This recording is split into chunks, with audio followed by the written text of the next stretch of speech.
Good evening and welcome back. Come closer to the night and let the world grow quiet around you. Imagine that you are standing far from the noise of your own day on a hillside above an ancient city, while the last colour drains from the western sky. Below you, Troy sleeps beneath its high stone walls. The towers are dark against the stars. The plain beyond the gates is silver with moonlight, and far away where the earth leans toward the sea, the water breathes in a slow and patient rhythm. Nothing is hurried here. Even sorrow moves softly. Even fate seems to walk with bare feet over dust and grass. You do not need to solve this story tonight. You only need to follow it as one follows a small lamp through a corridor, trusting that the flame knows the way.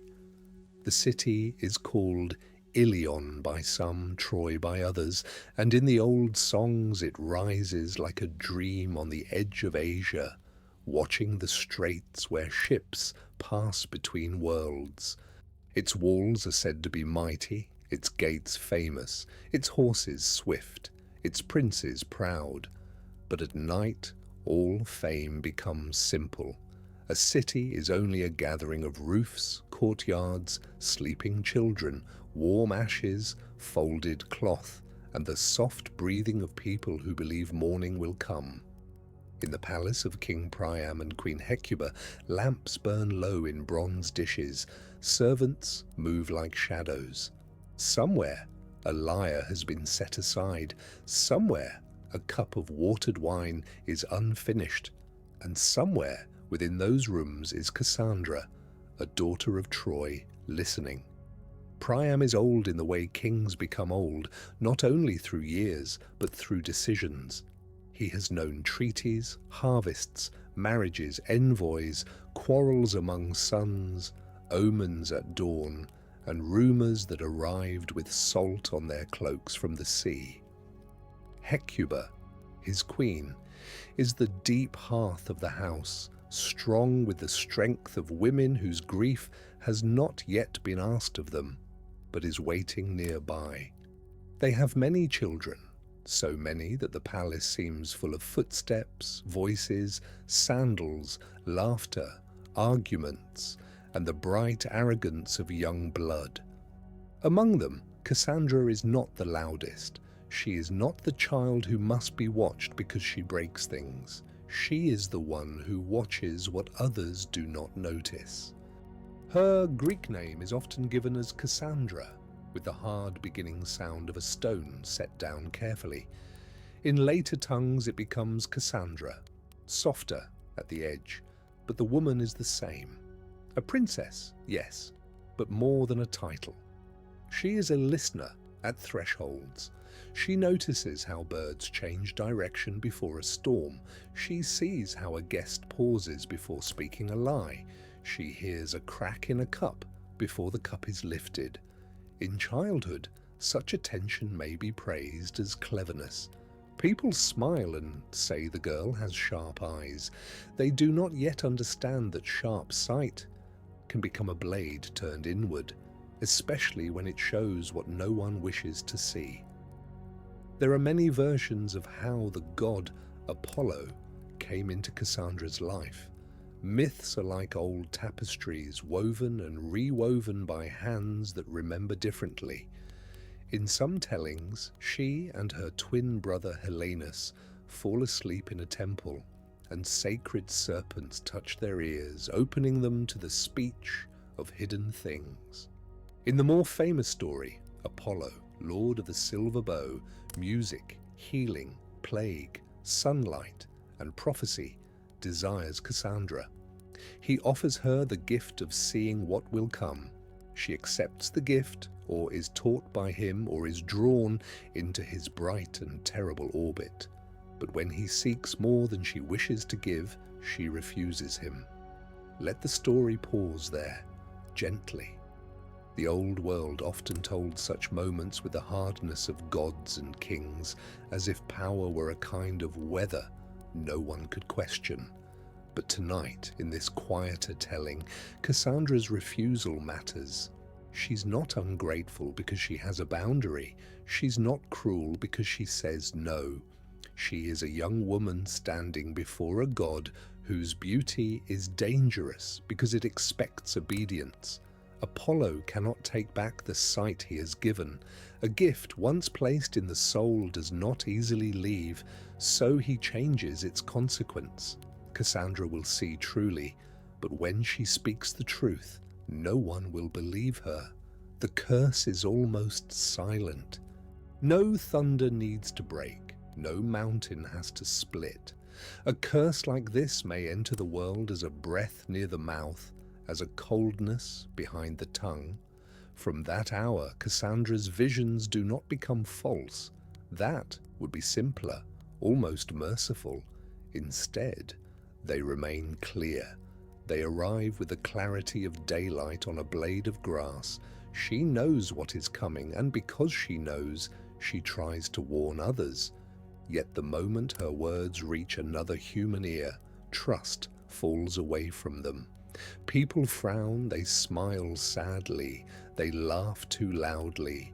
They say she is tired. They say she has dreamed. They say the princess is strange. At first, the warnings are small. A horse will shy at the eastern gate. A storehouse roof will fail in autumn rain. A messenger with a blue cloak will bring news that seems joyful but hides a cost. Cassandra speaks, and the palace hears only the music of unease. When the horse stumbles, people call it chance. When the roof gives way, they remember that roofs grow old. When the messenger arrives, they do not connect his cloak to anything she said. A prophecy ignored does not vanish. It simply stands in the room afterward, invisible to everyone except the one who made it. And Cassandra learns the shape of that loneliness. Loneliness is not always the absence of people. Cassandra has people all around her.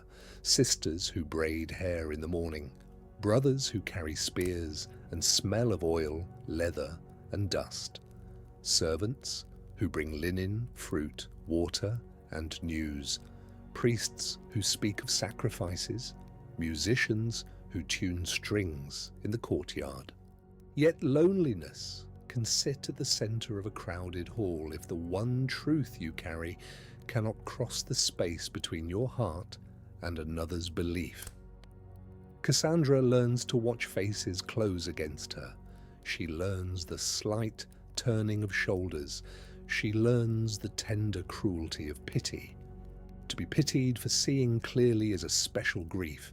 Still, Troy continues, cities are very skilled at continuing. Bread is baked, wool is dyed, boys race in the streets, merchants argue over copper, purple cloth, cedar, oil, and wine. At the temples, smoke rises in blue threads toward the gods. At the gates, guards stamp their feet in winter and lean into shade in summer. The Scamander River glides through the plain, brown and shining, carrying reeds and reflected clouds. Cassandra walks among these ordinary movements with extraordinary knowledge inside her. She does not stop loving the city because she sees its danger. If anything, she loves it more painfully because every familiar stone has become precious. The palace has another child whose story is tied to Troy's end. Paris, also called Alexandros in Greek tradition, is a son of Priam and Hecuba, though his birth is shadowed by an ominous dream. Hecuba is said to have dreamed she gave birth to fire, and seers warned that the child would bring ruin to the city. In some tellings, Paris is left on Mount Ida, then survives and grows among shepherds. Fate, however, has a way of circling back to the doors that tried to close against it. Paris returns, beautiful and confident, carrying the grace of the mountain and the trouble of a prophecy everyone would rather forget. Before the war, there is a judgment, and before the judgment, there is a golden apple. The goddess Eris, whose name means strife, sets it among the gods with words for the fairest. Hera, Athena, and Aphrodite all claim it. Paris is chosen to decide, and each goddess offers him a future. Hera offers power, Athena offers victory and wisdom in war. Aphrodite offers the most beautiful woman in the world. Paris chooses Aphrodite's promise, and with that choice the songs say, the path turns toward Helen. The myth does not need to shout here, it is enough to see a young man reaching for desire while a city sleeps behind him. Helen is queen in Sparta, wife of Menelaus, brother of Agamemnon. She is not a simple prize, though many tellings have treated her that way. She is a woman surrounded by stories, blamed by some, defended by others, made almost too beautiful to be allowed ordinary sorrow. Paris comes to Sparta. Hospitality is given. Then Helen comes to Troy with him. Whether through persuasion, divine pressure, desire, enchantment, or some mixture no mortal can completely untangle. The ships of the Greeks do not appear in one instant, but from the moment she enters Troy, the horizon changes. Cassandra feels it before the harbour fills with sails. She sees night lowering over many years. She warns them. She warns Priam. She warns Hecuba. She warns Paris himself. She says this beauty will cost more than any treasure in the palace. She says the sea is gathering ships. She says men with bronze shields will come, and the plain will learn the weight of encampments. She says the laughter in the marriage chamber will echo strangely in the houses of widows, but a warning against desire sounds to those who desire, like bitterness. Paris hears envy. Courtiers hear madness. Some hear an insult to Helen, who has arrived radiant and displaced, carrying her own hidden storm. Priam loves his son. Hecuba wants to hope. Troy chooses welcome. Hope is not foolish in itself. Hope is one of the small lamps by which human beings survive. But there is a kind of hope that refuses to look at the road ahead, because the road may ask for change. Troy's hope becomes polished and ceremonial. There are feasts, there are negotiations, there are reasons to believe the matter will settle. Menelaus will rage, yes, but perhaps gifts can soothe him. Agamemnon may threaten, but kings threaten often. The gods may be appeased. The walls are strong, the stores are full, the princes are brave. Cassandra's words are placed gently aside like an unwelcome cup. No one wants to drink from it. Then the ships come. In old poetry, they come by the thousand, black-hulled and beaked, drawn up on the shore like a second city made of timber, rope, hides, bronze, smoke, and restless men. For a sleep story, let them come slowly, as if through mist. First one sail, then many. First rumour, then certainty. The Greeks, also called Achaeans, Danaans, or Argives in Homeric language, gather under leaders from many places: Agamemnon of Mycenae, Menelaus of Sparta, Odysseus of Ithaca, Diomedes of Argos, Ajax, Nestor, and others whose names drift like sparks from the old songs. Their anger settles on the plain. Troy closes its gates. The war does not need to be shown as clash and wound. From Cassandra's windows it is often weather, dust rising in the distance, trumpets that flatten the morning, watchfires at night scattered across the dark like a fallen constellation, the return of men who do not speak while servants wash their hands, women listening for particular footsteps, children learning which silences mean good news and which mean they must wait. The war becomes a season that does not end. Spring goes, summer burns, autumn thins the vines, winter lays pale breath on the stones. Still, the Greeks remain. Cassandra sees further than the watchman. When the day is calm, she sees the storm behind it. When the city celebrates some small success, she sees the cost already walking toward them. Yet the curse bends every conversation away from belief. If she says a raid will fail, men call her fearful. If it fails, they say the gods were angry for other reasons. If she says a prince should not ride out at dawn, he rides out because courage, once challenged, often becomes stubborn. The truth is not enough. This is one of the hardest lessons in her story. Truth may be clear and still not be received. Hector, greatest of Priam's sons, moves through the war like a high flame shielded by duty.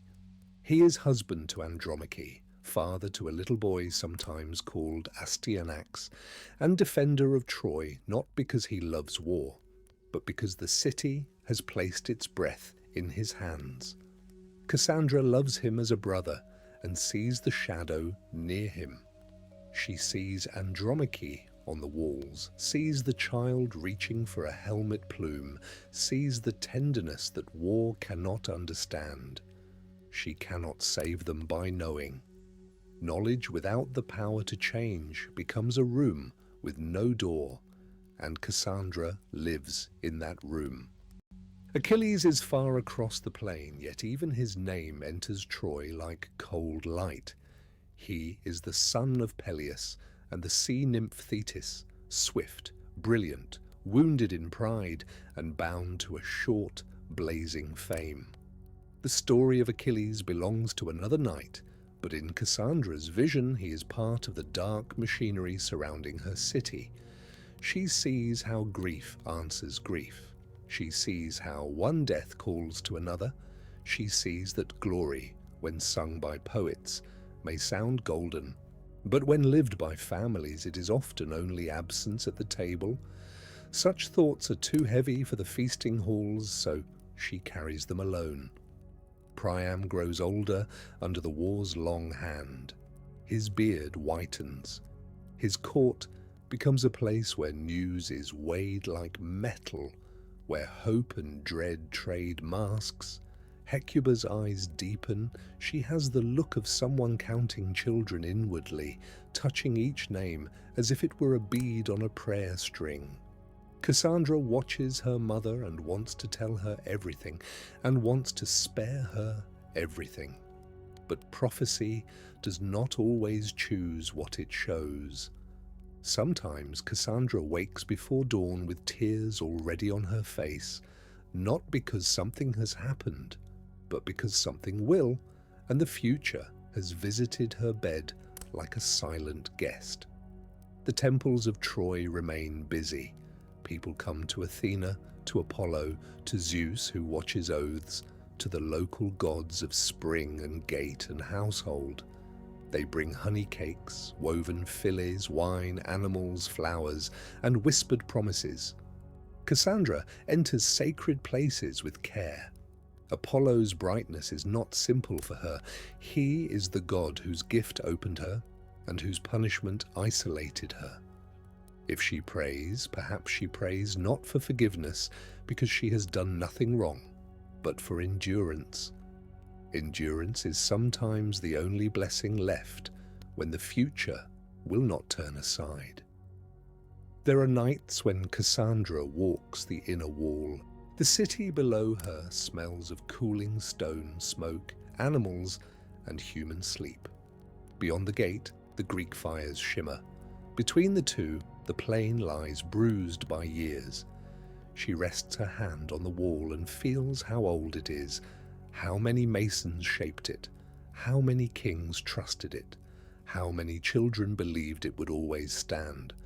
Stone can be strong and still not be eternal. This is not a failure of stone. It is the nature of the world.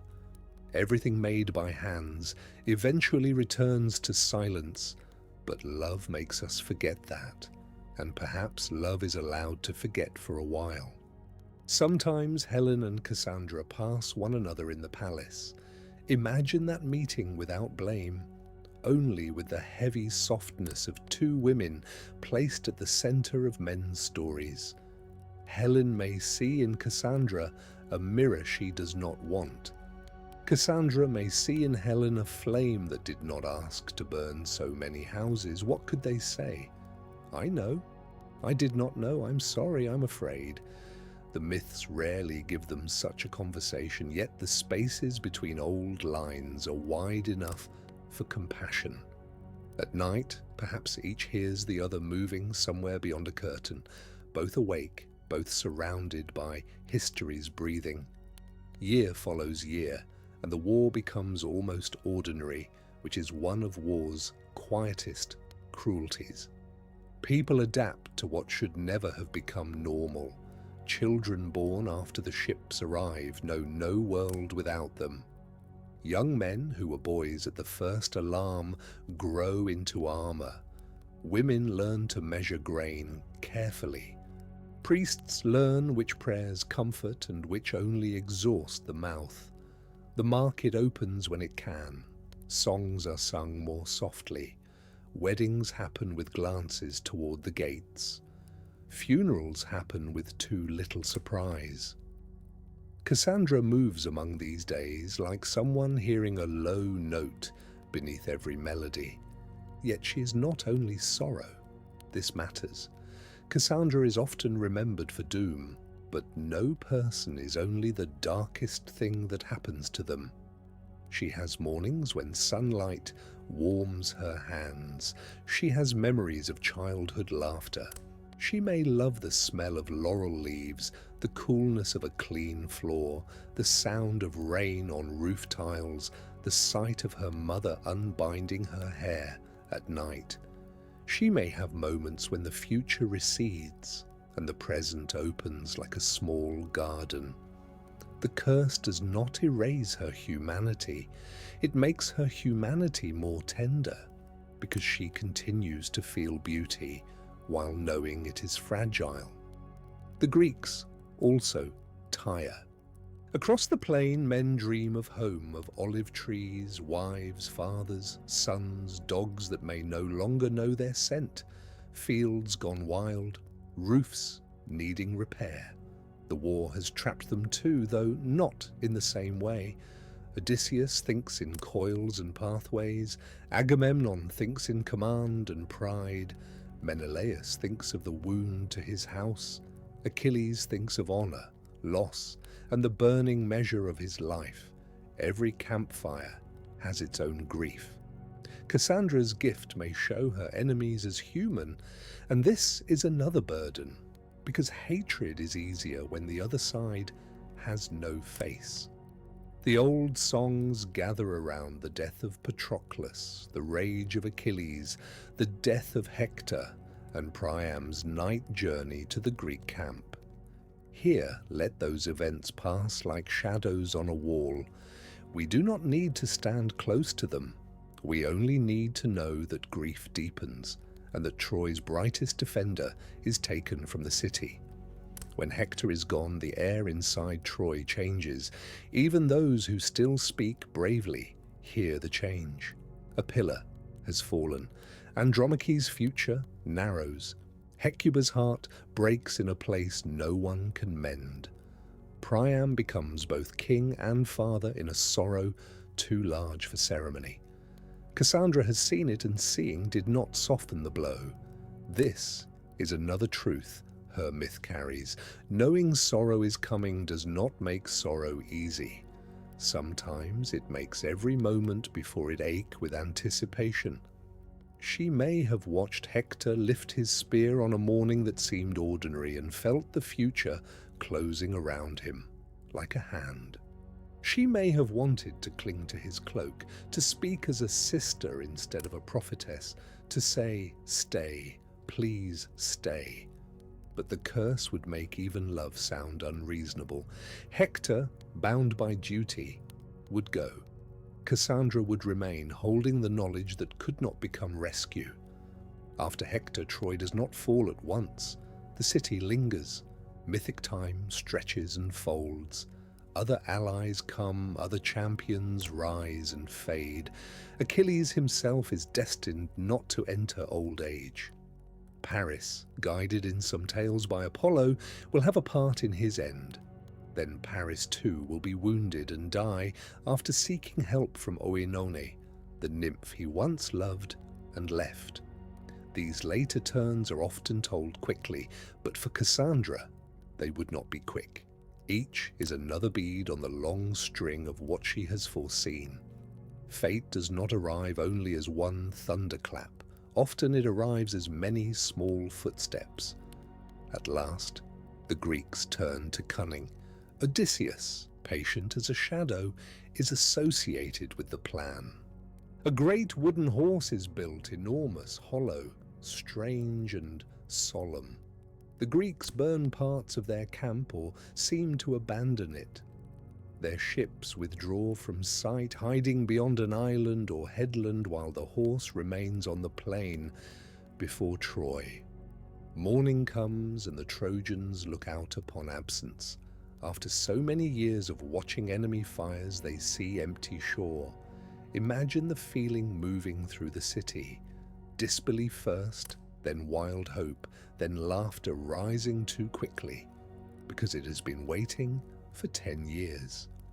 The gates open, people stream out, they walk over ground that has been forbidden by danger for so long that it feels like another world. They find the horse towering and silent, its wooden ribs smelling of fresh craft and hidden intention. Some say it is an offering to Athena, left by the Greeks for safe return. Some say it should be dragged inside as a sign of victory. Others are unsure. After years of fear, the mind longs for a symbol that says the fear is over. The horse offers that symbol. It stands patient, knowing that human hope can pull heavier things than ropes can. Cassandra sees the truth at once, or perhaps she has seen it for years. She knows the horse is not a gift. She knows silence can be full of armed breath. She knows the city is not being honored, but entered. She cries out. She tells them to burn it, break it, leave it outside, mistrust the smooth belly of Greek craft. Her words strike the air and fall. The curse gathers around her like invisible wool, muffling meaning. People say she is overcome. They say the poor princess cannot bear joy. They say the war has made her mind a house of shadows. They turn from her toward celebration. Laocoon, a priest of Troy, also warns them. He is remembered for saying in later Latin form that he fears the Greeks even when they bear gifts. He throws a spear at the horse and it rings against the hollow wood. Then comes an omen involving serpents from the sea. In some tellings, the serpents kill Laocoon and his sons, a terrible sign misread by the Trojans as punishment for doubting the offering. Tonight, we soften the image. Let the sea darken. Let shapes move through foam. Let the priest's warning be swallowed by fear and confusion. The essential sorrow is not spectacle. It is that another true warning fails. The horse is brought inside. The ropes strain. Wheels creak. Men sing. Women scatter flowers.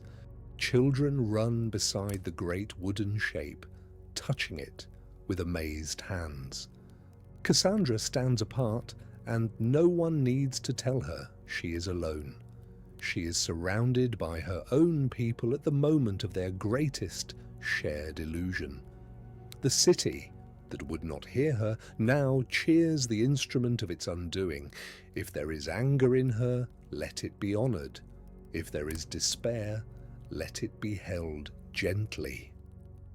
To be right, when being right cannot save anyone, is a sorrow beyond ordinary language. That evening Troy celebrates. Wine is poured, doors open, music returns with a force almost painful after years of restraint. Old men weep because they believe they have lived to see peace. Mothers let children stay awake. Lovers speak of futures. Priam may sit beneath the lamps and feel, for one fragile hour, that the gods have spared his house. Hecuba may breathe more deeply than she has in years. Helen may look toward the horse and feel dread move through her, depending on the telling. Cassandra hears the city rejoicing and sees the night beyond the rejoicing, patient and near. Now, let the fall of Troy come softly, because this is a story for sleep, and because horror does not become truer when made sharper.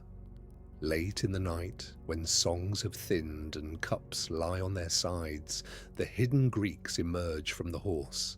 Signals are given. The ships return in darkness. Gates are opened. The city wakes into confusion. Lamps are knocked out. Feet run over stone. Names are called in corridors. Smoke lifts and spreads like a dark veil. We will not follow blades. We will not count wounds. We will stand at a distance and hear only the old city, passing from life into memory. For Cassandra, this night is both sudden and familiar.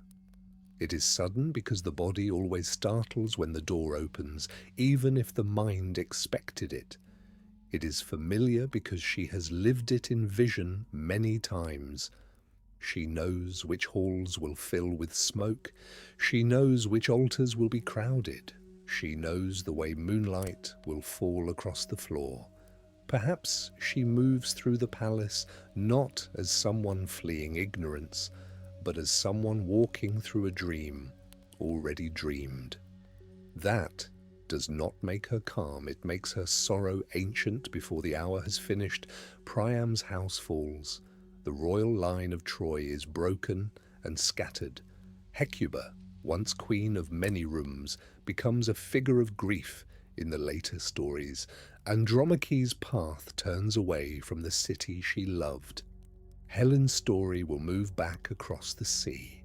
Aeneas, in Roman tradition, carries household gods from the ruins and begins another long road toward another destiny. But Cassandra's path is darker and quieter. She is taken by Agamemnon, king of Mycenae, as part of the spoils of victory. The language of ancient war is cold. Tonight, we do not let that coldness own her. She remains a person. She remains Cassandra. As Troy burns behind her, imagine not flames leaping wildly, but lights going out one by one.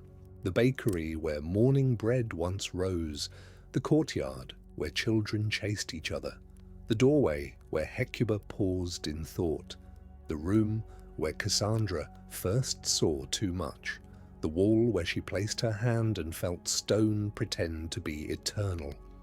A city dies not only as a fortress, but as thousands of small familiarities ending together. The myth remembers towers and kings, but sleep may remember the quieter things: folded blankets, water jars, combs, sandals, little stools, bowls left where someone meant to return. The sea journey to Greece is another threshold. Cassandra has left the land that would not believe her, but disbelief travels too. Across the water, Agamemnon carries victory like a heavy cloak. He has won Troy, yet his own house is not peaceful. In Mycenae, his wife Clytemnestra waits. Her grief and anger have deep roots. Their daughter Iphigenia, in many tellings, was sacrificed at Aulis so the Greek fleet could sail. Whether one tells that story in full or only lets its shadow fall, Clytemnestra's heart has been living with an absence no triumph can answer.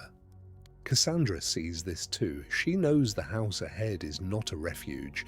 Mycenae is not Troy. Its stones are different, heavier, lion-guarded, set among the hills of Greece.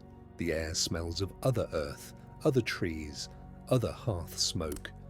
Cassandra arrives as a foreign woman, a captive, a prophetess whose home has been erased from the horizon. In Aeschylus, the great tragedian of Athens, she stands before Agamemnon's palace and speaks with terrible clarity. She sees the old crimes of the house. She sees the net closing around the king. She sees her own death waiting inside. The chorus hears her, but cannot fully turn knowledge into action. Again, truth stands at the door and is not enough. Clytemnestra is often made into a figure of dread, but even here we can keep the telling gentle. She is a woman shaped by a wound that power demanded she swallow. Her vengeance is part of a cursed family story, the house of Atreus, where harm answers harm across generations. Cassandra sees the pattern. She sees that Agamemnon's victory has not ended the war, but carried it home. She sees that palaces can be battlefields without armies. She knows she will not leave this place. The knowledge does not ask permission before settling in her chest. There is a moment in some versions when Cassandra resists entering the palace. She speaks of what waits within. She names the danger. She cries out to Apollo, the god who gave and cursed her sight. She understands that her life has been a long road from Troy's bright halls to this foreign doorway, yet she also steps forward. Not because she consents to what will happen, not because fate is beautiful, but because the myth has brought her to the last threshold. Sometimes courage is not victory. Sometimes courage is walking with open eyes when there is nowhere left to turn. We will not describe her death. We do not need to. Let the door close softly in the old story. Let the chorus fall silent. Let the wind move over the stones of Mycenae. Cassandra has already given us what matters. She has shown the ache of truth unheard, the cost of a world that mocks the one who warns it, the loneliness of seeing disaster while others celebrate the very thing that brings it near. Her life asks a question that remains modern, though her city is dust. What do we do with the voice that tells us what we do not want to know? The answer is not simple. People ignore warnings for many reasons. Desire is loud, pride is louder. Fear disguises itself as confidence. Communities protect their shared dreams, even when those dreams grow dangerous. A warning may require sacrifice, and sacrifice rarely looks attractive before the disaster proves it necessary. Cassandra's listeners were not monsters. They were human beings wanting peace, honor, love, victory, reunion, and relief. That is why her story endures. It is not about foolish people long ago. It is about the fragile place in every heart where truth and wish struggle in the dark. And yet Cassandra is more than a warning about warnings. She is a witness. Her value does not depend on being believed. That may be the gentlest and strongest truth we can carry from her. The world around her failed to receive what she offered, but her sight was still real. Her words were still true. Her dignity was not erased by disbelief. If you have ever known something in your bones and been turned away, if you have ever spoken carefully and been called difficult, if you have ever watched others choose the easier illusion, Cassandra's shadow may feel near. In that nearness, there is sorrow, but also companionship. Return now for a little while to Troy before the end, because sleep likes circles, and memory often moves backward before it rests. See Cassandra as a young woman at dawn, standing where the palace roof opens to the paling sky. The city is not yet lost. The first sellers are arranging figs, olives, and small cups of milk A dog noses at a doorway, a child complains about being washed, the river shines. For one breath, nothing has happened. For one breath, the future is only light on stone.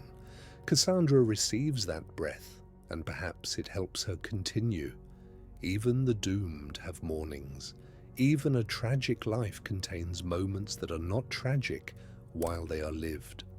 She may have loved ritual because ritual gave shape to what could not be controlled. Wash the hands, lift the bowl, speak the name of the god, lay laurel, barley, wool or wine where custom says they belong. Human beings have always done this, not because ritual commands fate, but because it steadies the hands before fate. Cassandra knows Apollo's sanctuary with painful intimacy.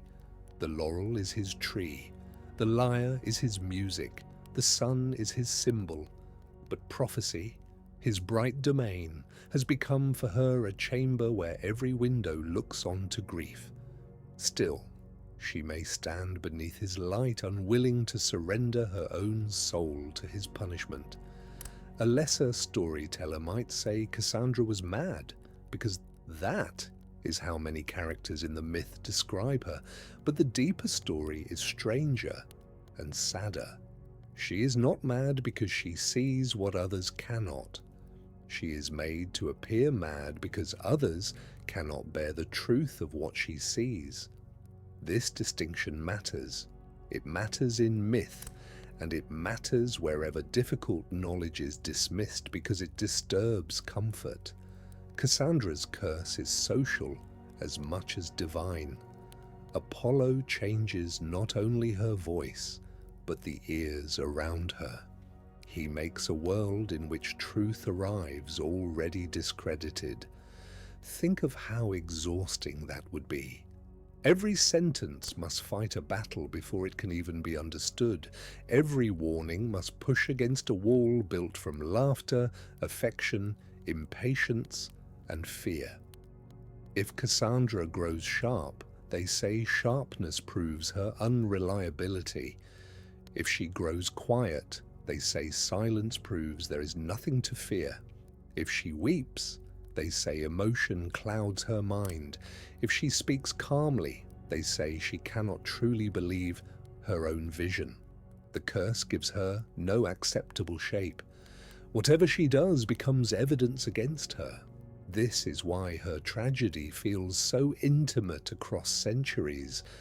In the women's rooms of Troy, work continues. Wool is carded and spun, cloth slides through hands, stories are told in low voices, news from the walls is translated into household meaning, how much grain remains, which families need help, which shrine is crowded, which child has fever.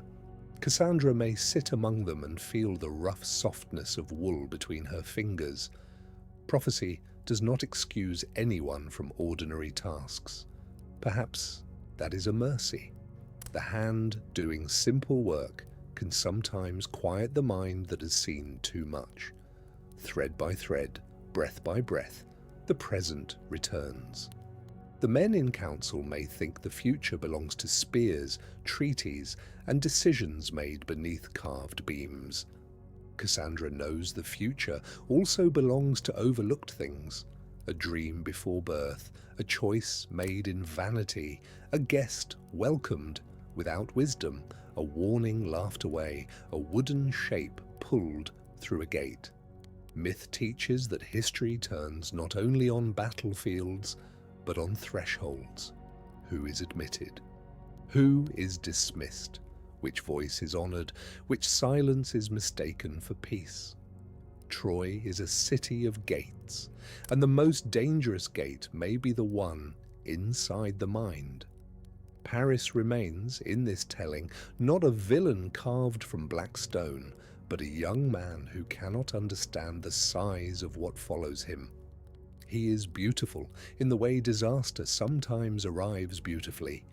He has charm, music, softness, courage of a certain kind, and a fatal talent for choosing the shining thing.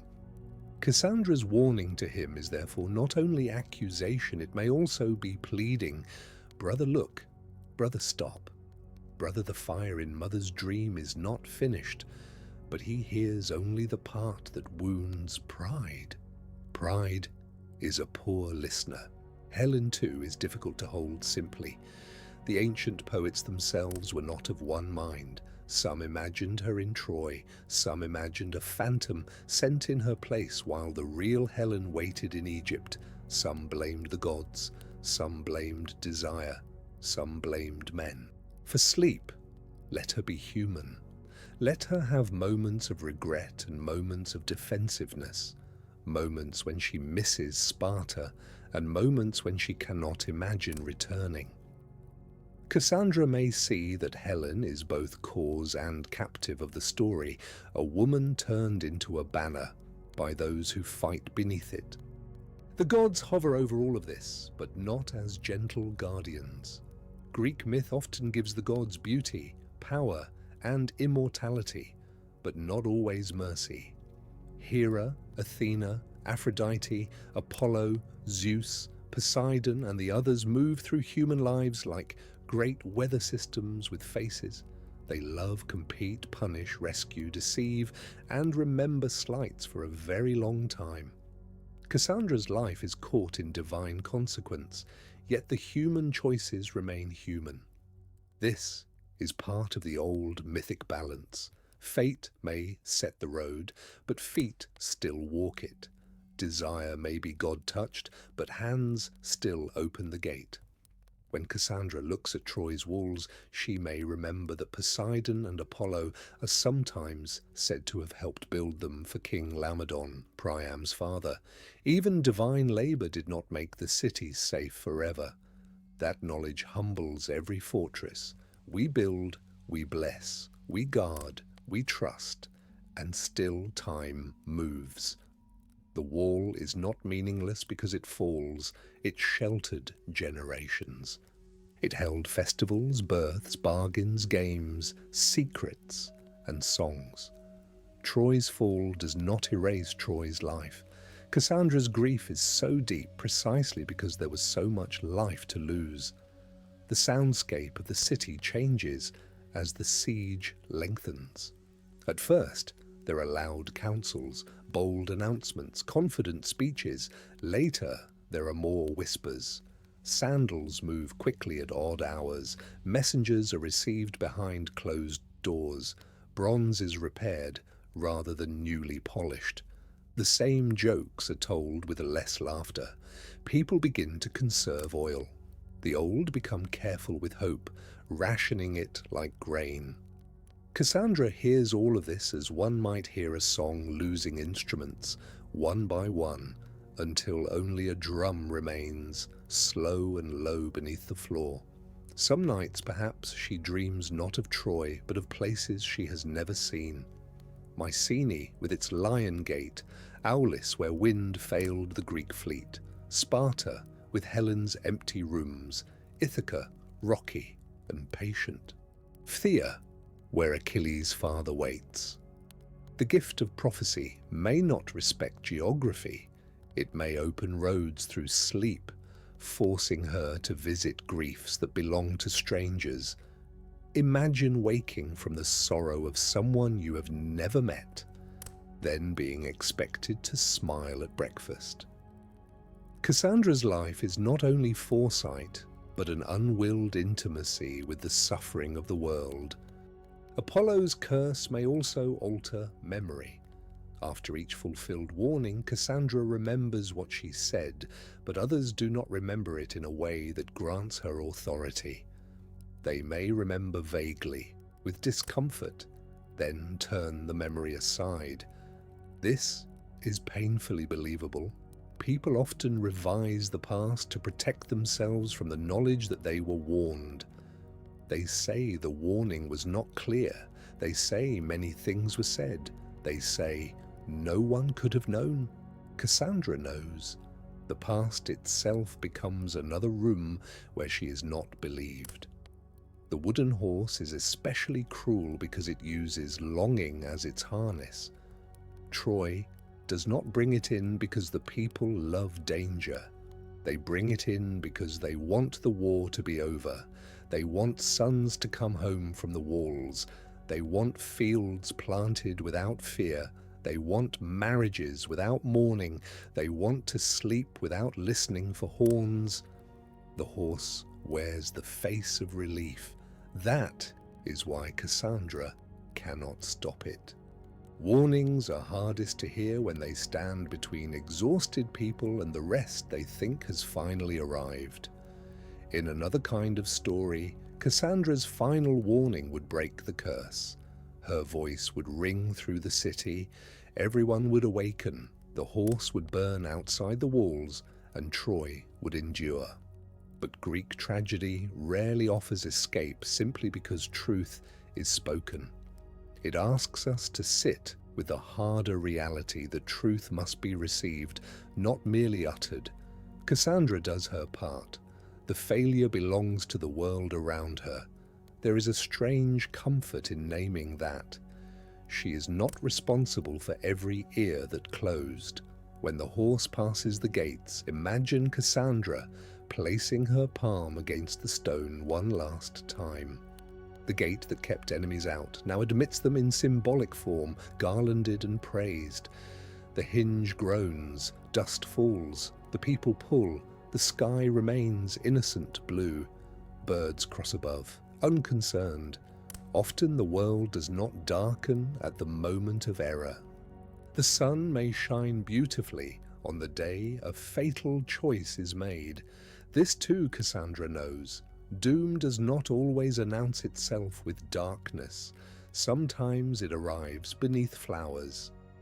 The celebration that night has a heartbreaking innocence. People do not know they are characters in a story already mourned by centuries. They are simply tired. They are relieved. A man kisses his wife and says the worst is behind them. A grandmother tells children they will see the fields again. A young soldier sets his helmet down and believes he may not need it tomorrow. Someone sings an old harvest song. Someone thanks Athena. Someone pours wine for a dead brother and says, "We are free." Cassandra hears all these words and cannot pull the future away from them. When Troy falls, the gods do not gather everyone tenderly into safety. Myth is not sentimental, but we, as listeners at night, can choose where to place our attention. We can look not at terror, but at transition. The city of stone becomes a city of memory. The living are scattered into other stories. The dead enter song. The walls that seemed permanent become an image poets will carry for thousands of years. Cassandra's voice, dismissed in its own time, travels farther than the shouts of those who mocked her. This is not justice, but it is a kind of afterlife for truth. Agamemnon's taking of Cassandra is part of the bitter economy of ancient victory. To name it plainly is important, but to dwell on harm is not necessary tonight. She is displaced, not diminished, captive, not emptied of self. Her prophetic dignity remains even when others fail to honor it. On the ship, perhaps she watches Troy recede until smoke and coast become one blurred line. The sea does what the sea has always done. It lifts and lowers the vessel. It holds no opinion, yet every wave carries her farther from the language of home. The house of Atreus into which she is carried is itself full of old darkness. Atreus and Thyestes, brothers whose hatred poisoned generations. Agamemnon and Menelaus, sons of that line. Iphigenia, the daughter whose fate at Aulis stains the beginning of the war. Orestes and Electra, children waiting in the aftermath. Cassandra sees not just one event, but a pattern, an inheritance of harm. In this, she becomes almost a historian of the unseen. She understands that catastrophe is rarely isolated. It has ancestors. It has rooms prepared long before the guest arrives. At Mycenae, her speech in tragedy is fragmented, radiant, and unbearable. She speaks of a house smelling of old blood, of a net, of a bath, of death near the hearth. For our quiet telling, translate that into softer images. The palace is warm but not welcoming. Its stones remember too much. The doorway seems to breathe. Clytemnestra's smile is controlled, ceremonial and cold with purpose. Agamemnon walks in pride beneath purple cloth, not sensing that triumph can become a threshold. Cassandra senses everything. Again, she stands where knowledge and power do not meet. There is dignity in the way she finally understands her road. She names Apollo, then releases the symbols of his service. In some interpretations, she breaks or casts away the staff and garlands of prophecy. Whether literal or inward, the gesture matters. She will not let the god's gift define her only as his victim. She has carried the sight.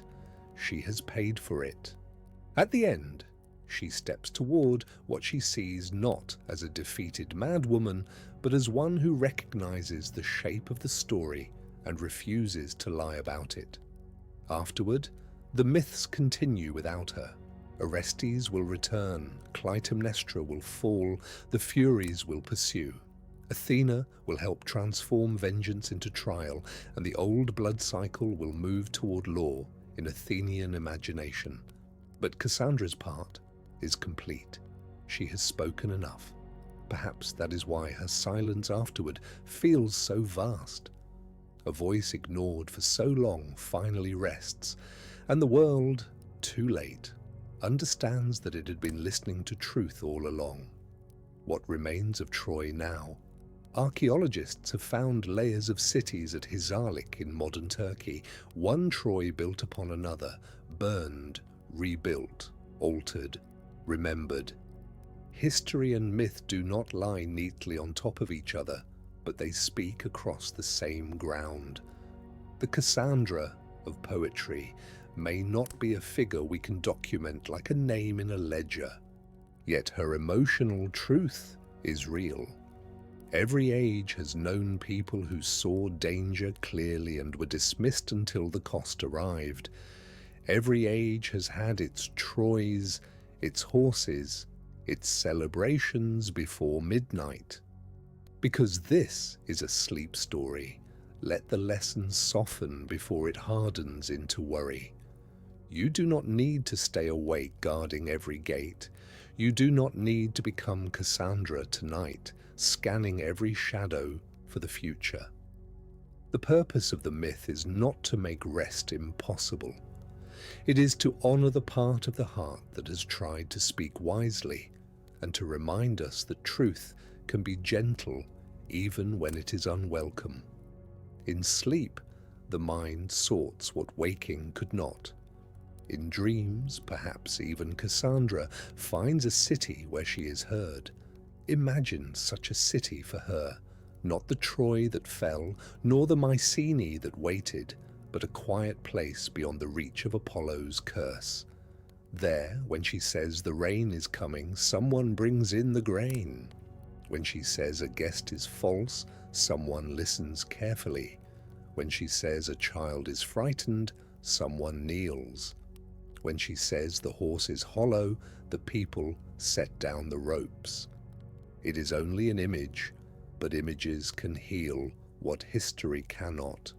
Let Cassandra have in the kindness of your mind the hearing she was denied. The night above Troy deepens. The stars are old and numerous. They looked down, the poets might say, on Priam's roof, on Hecuba's tears, on Paris's beauty, on Helen's uncertain heart, on Hector's duty, on Andromache's love, on Achilles' rage, on Odysseus's cunning, on Agamemnon's pride, on Clytemnestra's waiting, and on Cassandra's unreceived truth. Stars do not intervene, but they remember in their own way by remaining. When human voices fail, the sky holds silence large enough for all of them. There is comfort perhaps in knowing that Cassandra's story survived the disbelief inside it. The curse worked in her life, but not forever. We believe her now, or at least we know the shape of what she saw. Generations have repeated her name as a symbol of the true warning ignored. Her voice crossed languages, empires, religions, libraries, classrooms, theaters, and quiet bedrooms where someone listens in the dark. Apollo cursed her listeners, but time became another listener, slower and more faithful. Time did not save her, but it carried her. Let that thought be a small lamp near the end of the road. Not every truth is welcomed when first spoken. Not every clear sight changes the immediate world. But truth may still travel. It may wait in a poem, a memory, a witness, a whisper, a changed heart. Cassandra's life is tragic, but not meaningless. No life that bears witness is meaningless. No voice that speaks from care is wholly lost, even if the room refuses it. Somewhere, later, someone hears. Now the city below you grows dim again. The walls of Troy return to shadow. The Greek fires fade, then the palace lamps, then the market lamps, then the small household flames sheltered in clay. Priam sleeps in the past. Hecuba sleeps in the past. Helen stands at a window in the past. Paris dreams without understanding. Hector's footsteps pass along a corridor, and Cassandra, young and solemn, pauses beneath the moon as if she has heard someone far away finally say, "I believe you." If you listen closely to Cassandra's myth, you may notice that it is built from thresholds. The threshold of a temple where divine brightness becomes a burden. The threshold of a palace hall where a daughter speaks and a father cannot receive her. The threshold of the city gate where a horse passes from outside to inside. The threshold of a foreign house where she knows the last room before she enters it. Thresholds are places of choice, but also places of mystery. People pause there because they understand, even without words, that crossing changes something. Cassandra spends her life at such edges, looking both ways, belonging fully to neither side. The first threshold is childhood. Before prophecy, before Paris returns, before Helen's footsteps sound in Troy, Cassandra is only a girl among many royal children. She may run under painted beams, hide behind columns, learn the names of servants, memorize the arrangement of cups at feasts, and fall asleep to the murmur of adults discussing matters too large for her. The future waits outside her awareness like a storm beyond the hills. This is one of the tender mercies of early life. For a while, even those marked by myth are allowed to be small. For a while, the gods have not yet spoken loudly. Then comes the threshold of attention. Some children glance and forget. Cassandra looks and keeps looking. A priest's hand shakes while pouring wine. A bird calls at the wrong hour. A stranger's smile arrives a moment after it should. These are not yet prophecies, only openings. Her mind learns to receive patterns, and patterns are the first language of foresight. The world is always speaking, but most people hear only what concerns the next meal, the next message, the next desire. Cassandra hears the larger sentence forming underneath. It is beautiful at first, perhaps, before beauty becomes responsibility. The gift of Apollo is often imagined as sudden, but perhaps it also grows. Perhaps there is one blazing moment and then many smaller recognitions afterward. A true prophecy may arrive like light through a crack, thin but undeniable. It may arrive as a smell of smoke where no fire burns, or as a phrase in the mind that belongs to tomorrow. Cassandra does not choose the timing. She does not choose the subjects. She becomes a shore upon which the future washes things up. Broken oars, flowers, helmets, wedding veils, ashes, songs. Some are symbolic, some are clear. All demand something from her.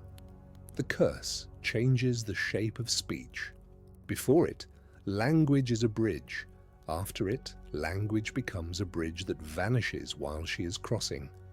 Cassandra can form the words. Her mouth can name the danger. Her eyes can beg for trust. But between her and the listener, something invisible fails. It is one of the most elegant cruelties in myth because it leaves her surrounded by ordinary life. No chain is needed, no tower is required. Disbelief itself becomes the prison. The bars are smiles, sighs, jokes, corrections, and the patient voices of people who think they are being kind. King Priam is not without love for her. This makes the sorrow more complex. If he hated her, dismissal would be simpler to understand. But a father can love a child and still not know how to believe her. He may look at Cassandra and remember the infant placed in Hecuba's arms, the little girl with serious eyes, the daughter who once reached for his robe. How can that child now speak of ruin? How can a father let such words become real? Priam's disbelief may partly be defense against unbearable tenderness. He cannot save the city if he accepts her vision, so he protects his heart by doubting the messenger. Hecuba's disbelief may hurt differently. A mother hears tones others miss. She may know Cassandra is not simply making stories. She may sense the fear beneath the words and the terrible sincerity. Yet Hecuba too is bound by hope, by motherhood, by the need to keep the household breathing. To believe every vision would mean grieving her children before they leave the room. It would mean living in the ashes before the fire.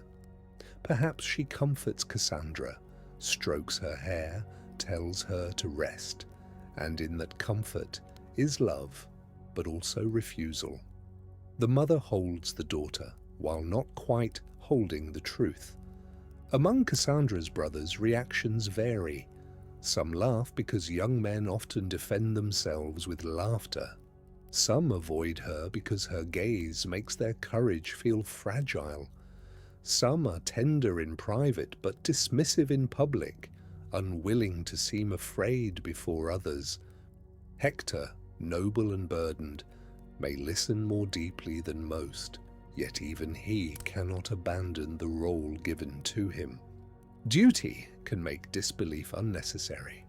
A person may believe danger is coming and still walk toward it because honor, family, and city demand movement.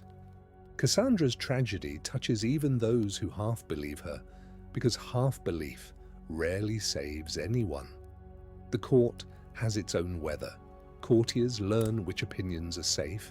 They learn to praise strength, to welcome good omens, to turn bad ones into clever jokes. Cassandra's presence disturbs this practiced climate. She cannot flatter the future into kindness. She cannot call a bad sign good because the room prefers it. So the court develops a language around her, inspired but unstable, sacred but troubling, gifted but unreliable. These words seem respectful on the surface, yet they place her outside decision. Many societies learn this art, honoring a voice ceremonially while making sure it cannot change anything. Cassandra's story also belongs to the history of women whose knowledge is unwelcome. In the old world, as in many later worlds, a woman's warning can be turned into emotion, and emotion can be used as a reason not to listen. If she is urgent, she is hysterical. If she is precise, she is cold. If she speaks repeatedly, she is obsessed. If she stops speaking, she has no evidence. The myth gives this pattern a divine cause, but the pattern feels painfully human. That is why Cassandra has become more than a figure from Troy. She is a name for an old habit of refusal. Yet it would be too small to make her only a symbol of injury. She is also disciplined. Imagine how much strength it takes to continue speaking after repeated dismissal. Imagine the decision each time to risk humiliation again because someone might be spared, because truth itself deserves a witness, because silence would feel like betrayal. Cassandra's courage is not the courage of charging horses or lifted spears. It is the courage of the exposed voice. It is standing in a room that has already judged you and speaking carefully anyway. There may also be moments when she chooses silence, and those moments deserve compassion too. No one can warn forever. There are days when the body becomes tired of being a bell. Perhaps Cassandra sits in the shade and lets others talk around her about festivals, repairs, weather, and cloth. Perhaps she knows a small misfortune is coming and cannot bear to say it. The curse makes speech costly, but silence is costly too. Either way, she remains alone with consequence. The myth does not need her to be perfect. It needs her to be human enough for us to understand the weight. The city itself becomes a companion to her loneliness. Troy has sounds she knows better than any song. The call from the western tower at dusk, the creak of a particular gate, the splash of water in the palace basin, the roll of carts over uneven stones, the hush inside a temple before the priest speaks. When she foresees the city's end, she is not foreseeing an abstraction. She is seeing these sounds fall quiet. She is seeing familiar routes broken. She is seeing the private map of her life erased. This is why her warnings are filled with love, even when they sound severe. As the siege lengthens, seasons become a slow clock. In spring, flowers open on land watched by armed men. In summer, heat presses against helmets and roofs alike. In autumn, grapes ripen under anxious hands. In winter, smoke lies low and people wrap themselves more tightly. Cassandra's visions do not remove her from this cycle. She still feels heat, cold, hunger, fatigue, and the ache of waiting. Prophecy can make a person seem otherworldly, but her feet remain on the same stones as everyone else's. She lives in time even while seeing beyond it. Paris and Helen's presence in Troy may become, over years, less like scandal and more like fact. Human beings grow used to even the strangest arrangements. Helen walks through courtyards, Paris attends councils, servants learn their preferences. Children born during the siege may know Helen only as the beautiful woman in the palace, not as the cause sung by distant armies. Cassandra alone may be unable to let habit soften the truth. She sees the thread from choice to consequence still shining, still unbroken. Familiarity does not make the danger innocent. When Hector still lives, the city can imagine survival through him.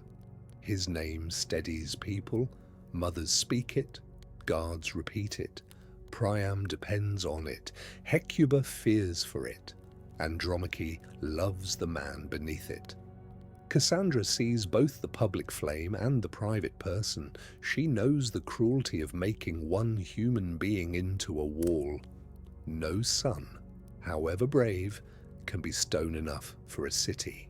No husband, however devoted, can shield every future.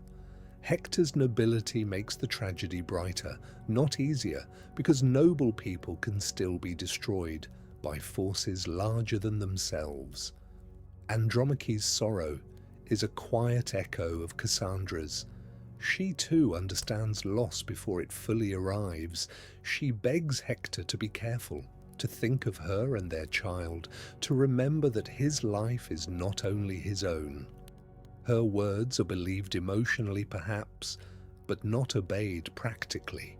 War has its own logic, and it devours domestic wisdom. Cassandra may recognize in Andromache another woman standing before a man she loves, speaking from the future of grief. The difference is that Andromache's warning comes from fear and love, while Cassandra's comes also from sight. Both are true. Achilles, from afar, embodies another kind of prophecy. He knows, through his mother Thetis and through the shape of his fate, that he may choose a long, obscure life or a short life crowned by fame. He chooses fame. Cassandra's fate is almost the opposite. She does not choose the knowledge that marks her, and fame comes only after suffering. Yet both figures show how Greek myth ties brilliance to brevity, vision to cost, glory to grief. The songs admire radiance, but they never let us forget its shadow. Odysseus is different again. He survives by listening to hidden structures, though not in Cassandra's sacred way. He reads situations, he doubts surfaces. He knows that strength is not the only path through danger. It is bitter that the final device against Troy belongs to a mind skilled at seeing what others miss, while Cassandra, within Troy, also sees and cannot be believed. Two forms of intelligence face one another across the wall. One is trusted by its side. The other is cursed into isolation. The horse is born from believed cunning and defeated by disbelieved truth. Laocoon's warning briefly gives Cassandra a companion in truth. For a moment, another voice says no. Another person hears the hollowness. Another person sees Greek absence as danger, not release. But omens are slippery in frightened hands. The Trojans interpret what follows in the direction their longing already leans.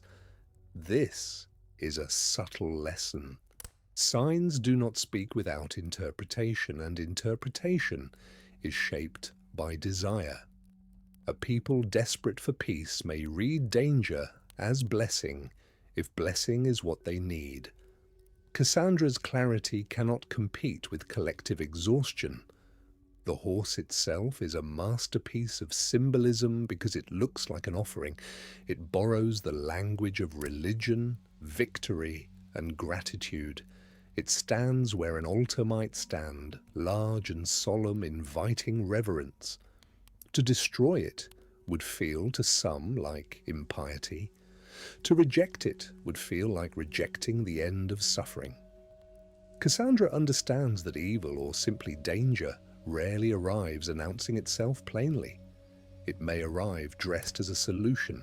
It may arrive as the answer everyone wanted. The myth asks listeners to be wary of gifts that demand the surrender of judgment. Inside the horse, the hidden Greeks wait in darkness. We do not need to imagine them violently.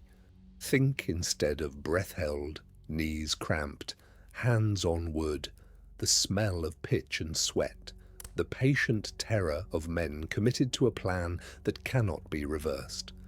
They too are inside a kind of prophecy, trusting that Trojans will behave as expected. The curse upon Cassandra helps make their expectation true.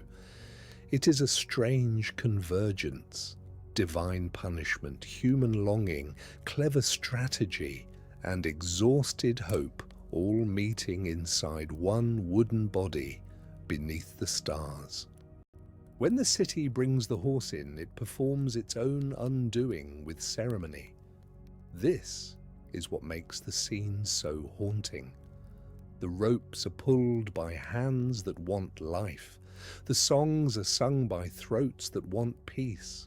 The flowers are scattered by children who do not understand symbols. Cassandra's grief at that moment must contain compassion as well as terror. She knows the people are wrong, but she also knows why they are wrong. She may be angry at them, yet love does not vanish. Love can stand furious and helpless beside error. After Troy falls, memory begins its work immediately. Survivors carry fragments. One remembers the shape of a doorway, one remembers a tune, one remembers Cassandra's voice and perhaps too late feels the meaning of it. But memory after disaster is not orderly. It comes in pieces, bright and painful.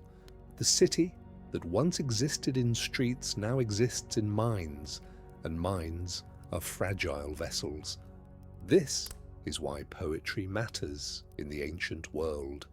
Song becomes a second city, built from names. Cassandra enters that city, and there, at last, her warnings are preserved.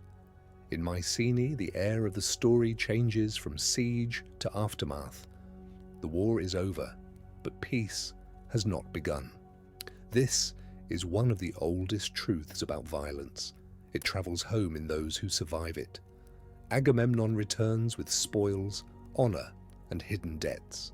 Clytemnestra waits with grief sharpened by years. Cassandra stands between them as witness to a chain not yet broken. She sees that Troy's fall is not an ending, but a transfer of darkness from one house to another. The conquered city and the victorious palace are joined by consequence. Cassandra's final prophecies in Greek tragedy are among the most powerful because she no longer seems to expect rescue. She speaks because speaking is what remains of her freedom. She names what is true even when no one can make use of it in time. There is a severe peace in that.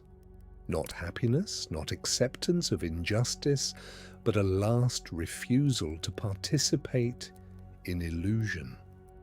If the world will not believe her, it will still be told. If the door must close, it will close after hearing its own name. For a listener drifting towards sleep, this may sound heavy, but let it settle lightly. The myth does not require you to fix ancient Troy. It invites you to notice where tenderness and attention belong. Believe the quiet part of yourself when it knows something true. Offer patience to those whose warnings disturb you. Remember that hope and caution do not have to be enemies. The Trojans failed partly because they thought joy required blindness. A wiser joy can open its eyes and still remain joy. Cassandra's story can also be a meditation on release. She warned, and the city did not turn. She saw, and fate unfolded.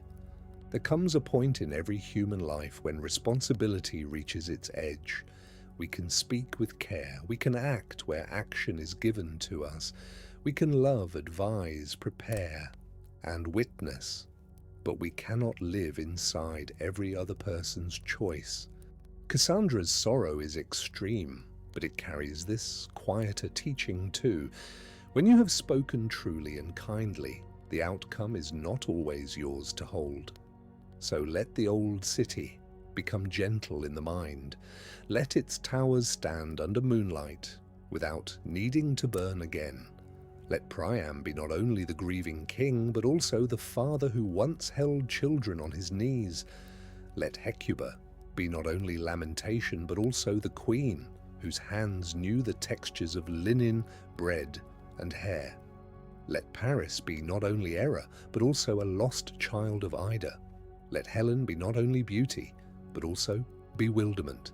Let Hector be not only duty, but love.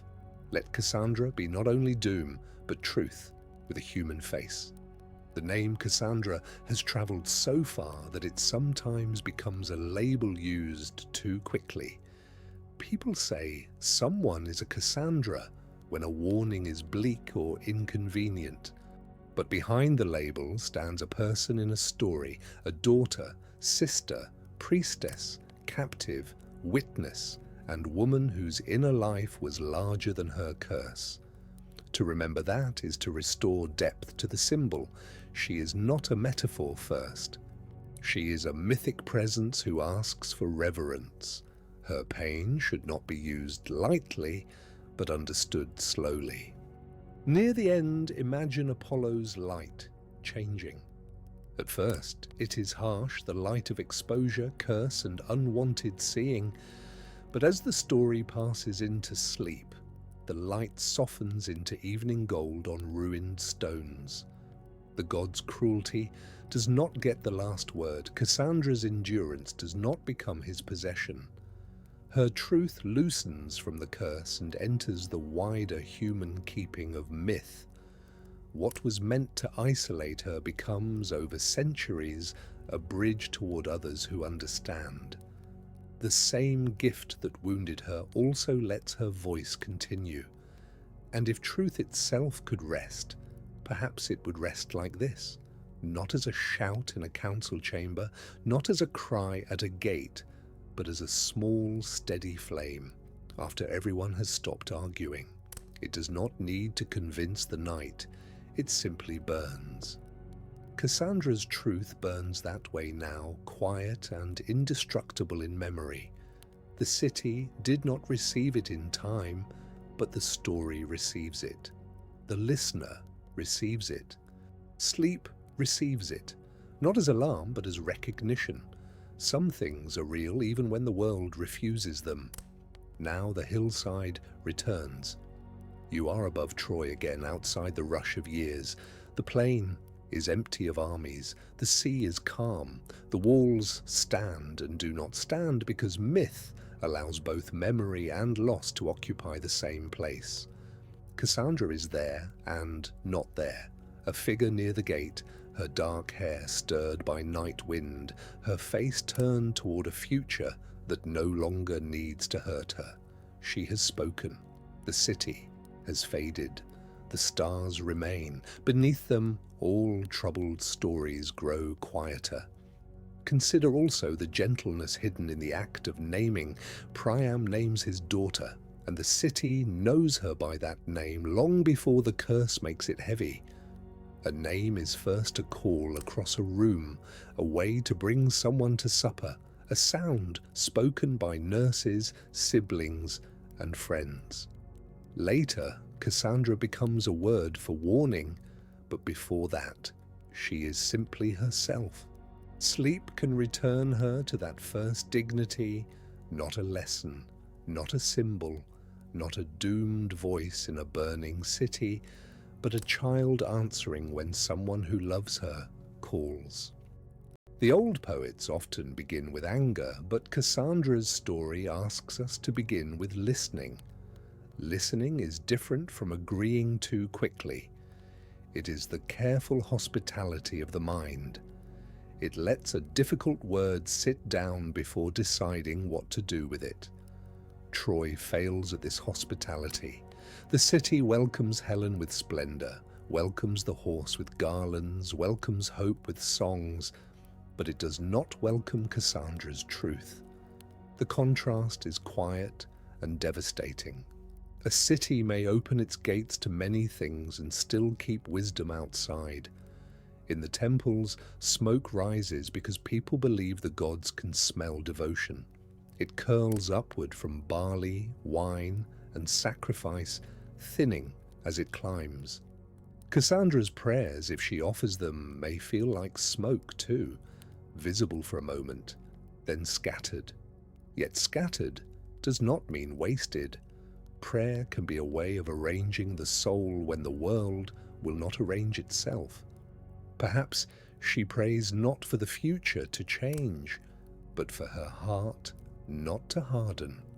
That would be a profound prayer, and a difficult one. The myth also understands reputation. Once a community decides who someone is, every new act is fitted into the old frame. Cassandra is the gloomy one, the frantic one, the one who ruins celebrations. Even accuracy cannot easily alter reputation because reputation protects itself. If she is right, people call it coincidence. If she is wrong about timing, they call it proof. Such patterns are not ancient only. They live wherever people prefer familiar judgments to fresh attention. Cassandra invites us to loosen the frame around those we think we already know. There is a hush before every irreversible moment, before Paris chooses, before Helen leaves or is taken, before the first ship touches the Trojan shore, before Hector steps out, before the horse crosses the gate, before Cassandra enters the house at Mycenae. The hush is not always noticed by those inside it. Only afterward does memory return and say, "There, that was the last quiet breath." Cassandra notices the hush while it is happening. This is both gift and wound. She lives in the last breath again and again. If the story were painted on a long wall, Cassandra might appear several times. A girl in a temple, a woman before Priam's throne, a sister reaching toward Paris, a prophetess at the gate, a captive on the shore, a stranger before Mycenae. Each figure would be the same person, yet each would carry a different shade of night. Walking along the painting would feel like walking along one life as it is changed by knowledge. The final image might show no event at all, only an empty lamp, still warm after flame. The sleep-friendly heart of the tale is not the fall, but the release after witnessing. Stories allow grief to move in a circle and then come to rest. We approach Troy. We enter the palace, we hear the warnings, we stand by the horse, we cross the sea, and then we return to the hillside where no one is in danger now. The circle closes softly. Cassandra's truth has been honored for the length of the telling. That is enough for tonight. The rest belongs to dreams. So, if your mind has carried its own warnings, its own memories of not being heard, let Cassandra's story take them gently for a while. Let the ancient walls hold what is too heavy. Let the sea rinse the edges. Let the stars make no argument. The night does not demand proof from you. It does not ask you to explain every feeling. It simply makes room. In that room, even a cursed prophetess may set down her burden, and even a tired listener may sleep. You can let your own breath slow with hers. Inhale as the sea draws back from the shore. Exhale as it returns. The story has carried sorrow, but it does not ask you to carry it all night. Place the heavy parts down beside the road, the curse, the horse, the smoke, the closed ears. They can rest there. What you keep is simpler. A woman who saw truly, a city loved deeply, a truth that waited patiently, and the soft knowledge that being unheard does not make a soul unreal. Sleep now near the old walls, but not inside danger. Sleep on the hillside where the grass is cool and the stars are kind. The city is far enough away to be memory, close enough to be beautiful. The sea breathes. The plain is silver. Somewhere a nightbird calls once, then is still. Cassandra's story folds itself like a dark cloak and lies down beside the embers. No more warnings are needed. No more gates must be guarded. For this hour, truth does not need to shout. It can rest, and so can you. Good evening and welcome back, one last time, to the slow, gentle work of letting the story rest. Get cozy, settle in, and let us begin the long lowering of the lamp.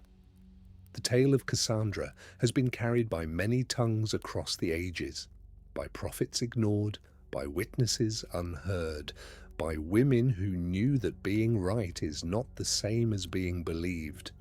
In the beginning, before any of these tellings, there was only a quieter rumor of the warning unheard and the long siege, a feeling that a soul could see truly and still not be saved, and that history would later listen with a tenderness The city denied. The old poets later gave it names. They gave it Cassandra, Priam, Hecuba, and the high walls that did not heed her. They gave it the long stillness in which it now rests. But that is a story for another day. For now, remember this. Tonight, the work of the tale is done. It simply was, like all old stories, the carrying of the dignity of being unheard through the long inheritance of nights. Let the names settle. Let the room settle. Let the night gather you up. Imagine the high walls of Troy far behind you, the unheard warning and the long siege no longer pressing on your thoughts. In your mind, reach back and close an invisible door to the city, feeling it move on silent hinges, sealing the prophetess, the gates, and the slow smoke of the burning plain in calm and order. Then see a single candle, its flame steady in the darkness. With a slow, gentle breath, blow that candle out and let the last curl of light fade into the night. Rest well, sleep deeply, and let the ancient stories carry you into the night